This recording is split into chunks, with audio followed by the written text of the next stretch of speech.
What's going on there, YouTube, and welcome back to another comic book video. This is the channel where we sit down and cover different comic book stories from different comic book companies.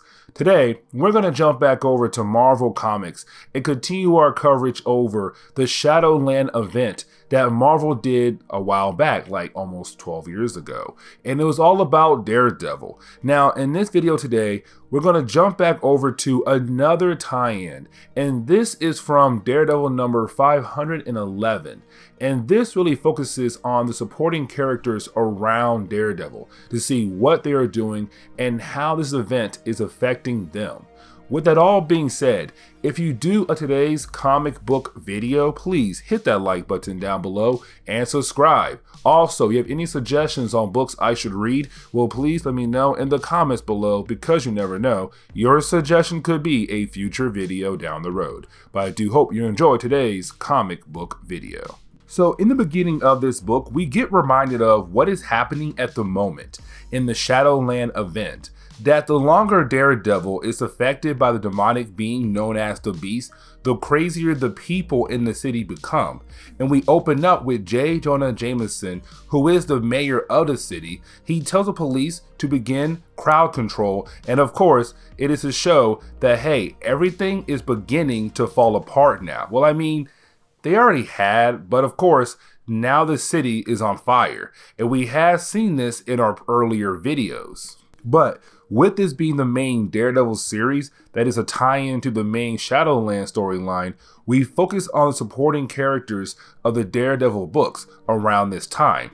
We see Dakota North, who was this private investigator. The last time we saw her, she was trying to leave the city with Foggy Nelson. The car crashed and she is trapped in this mayhem crowd now, and she is able to beat everyone down so she can leave the crowd. We switch over to Detective Klutz, who was this cop buddy to Daredevil that was introduced in the Ed Brubaker's run, and he is out there trying to be the good cop the best he can. Of course, he runs into Dakota North. He tells her how bad things have gotten in the city, like there have been different forces trying to help out, but of course, they all had failed.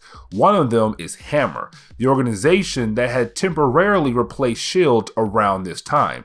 Now, she mentions that she lost Foggy Nelson and she's afraid that he might do something stupid. She is right, and you will see here in a minute. But then she remembers Becky Blake, a character we have not seen in a good period of time because of the story of Shadowland. So Becky Blake was this other lawyer that had joined Matt Murdock in Foggy Nelson's law firm. She is wheelchair bound, but of course, with the city going crazy, it is Dakota North trying to get to her friend to save her. It leads to Becky realizing that she needs to leave the building because the building is on fire. The only way down is the stairway, but she is wheelchair bound, so it makes things even harder for her now. Now remember how Dakota North was scared that Foggy Nelson might do something stupid? Well, she wasn't wrong, because we pick up with him actually heading towards the Shadowland Fortress. Foggy blames himself for this, that Daredevil turning evil and joining the Hand. So his plan is to go there and talk to his best friend because he believes that maybe he can convince Daredevil to turn good again. So we actually see Foggy Nelson climbing up the fortress to get inside to tell you that this man is committed to saving his best friend because he believes that he can save him and everything is going to get better once he does it. Honestly, this makes me hate Foggy Nelson a tad bit. But we do jump back over to Becky Blake, who is trying her best to find a way downstairs while this building is on fire. Of course, she is struggling because of many reasons, so it seems that maybe she is going to die, and that's going to be the end of her life. Except, of course, she is saved by Dakota North, who comes in by some different fire escape, so we're able to wrap up this problem really in 4 pages of this chapter of the event. Getting back to Foggy Nelson, who is sneaking around the Shadowland Fortress area, he is able to get inside, which remember, this man was able to climb a building and find a way in. Honestly, really impressive for Foggy Nelson.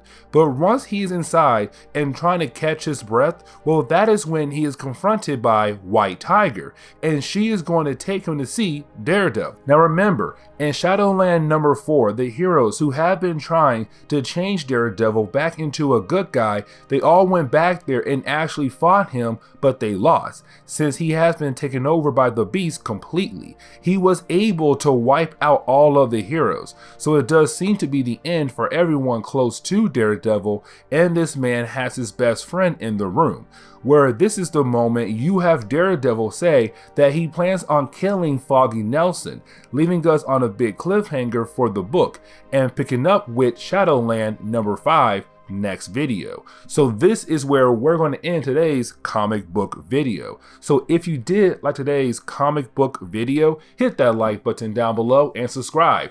Also, if you have any suggestions on books I should read, well, please let me know in the comments below, because you never know, your suggestion could be a future video down the road. But I do hope you enjoyed today's comic book video.